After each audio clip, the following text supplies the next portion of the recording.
আপনারা দেখতে পাচ্ছেন সবজি খেতে অনেক সুন্দর সুন্দর জালি ধরছে। দেশি জালি শুকরা বুনছে, এখন অনেক ধরা ধরতেছে। আল্লাহর রহমতে এই যে গাছগুলো দেখতেছেন, এগুলো সব কেটে দিলে তাহলে অনেক সুন্দর জালিগুলো হবে, তাহলে কৃষক দুটো টাকা পাবে। কৃষকদের এটা বেচে তাদের সংসারে খরচ করে, এগুলো বেচেই পোলাপানের পড়াশোনার খরচ, বেচে চাল ঢাল কিনে আনে।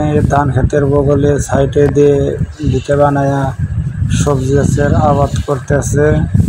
আপনারা দেখতে পাচ্ছেন ধান ক্ষেতের পাশ দিয়ে জালি গাছ বুনছে।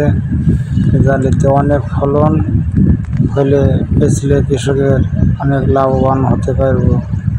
আপনারা দেখতে পাচ্ছেন অনেক সুন্দর দেশি জালি, এগুলো সব দেখতে পাচ্ছেন আপনারা, অনেক সুন্দর জালি।